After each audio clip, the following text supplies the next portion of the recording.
Bonjour à tous. J'aime lire la Bible parce que dans la Bible se trouvent des histoires d'hommes et de femmes comme nous. Des personnes qui ont passé par des vies avec des moments faciles, des moments plus difficiles, des moments heureux, des moments malheureux. Ce sont des personnes qui ont eu des luttes, des combats, qui ont dû s'affronter à la vie de leur époque, certes, mais comme nous devons nous affronter à la vie de notre époque. Alors il m'est facile de m'identifier à eux, parce que ce ne sont pas des super-héros. Alors on aime lire les histoires de super-héros, peut-être en tout cas à un certain âge, mais ce sont des super-héros, c'est-à-dire des gens qui n'existent pas. Alors que là, nous nous trouvons avec des histoires de personnages qui ont eu des enfants, qui ont vécu sur Terre, qui ont dû s'affronter aux difficultés, aux défis de leur vie, et de voir comment ils ont cheminé est pour moi quelque chose d'extrêmement beau et de fortifiant. Bien sûr, je pourrais dire que cela m'instruit. Oui, bien sûr, j'en tire des enseignements, mais le premier intérêt, si vous me permettez cette expression, c'est que j'en retire de la confiance, de la paix, de la confiance en Dieu, sachant que, comme il les a accompagnés, il pourra et il peut aussi m'accompagner.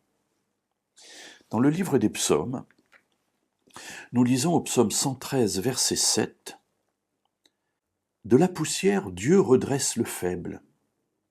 Du fumier, il relève le pauvre. » C'est intéressant parce que le pauvre, ce n'est quelqu'un qui n'est pas riche, qui n'a pas de moyens vraiment de subsistance. Et puis celui qui est faible, celui qui est dans la poussière, celui qui est sur le fumier, ce n'est pas la position la plus intéressante, la plus belle, la plus dynamique que l'on puisse espérer pour notre vie. Alors oui, l'auteur de ce psaume connaît la vie. Et il sait que la vie n'est pas un long fleuve tranquille, mais qu'il y a des moments compliqués qui sont ici décrits comme étant dans la poussière, comme étant du fumier, et qui nous amènent parfois à être faibles ou pauvres. Que fait Dieu avec cette réalité? On pourrait dire qu'il s'en contente.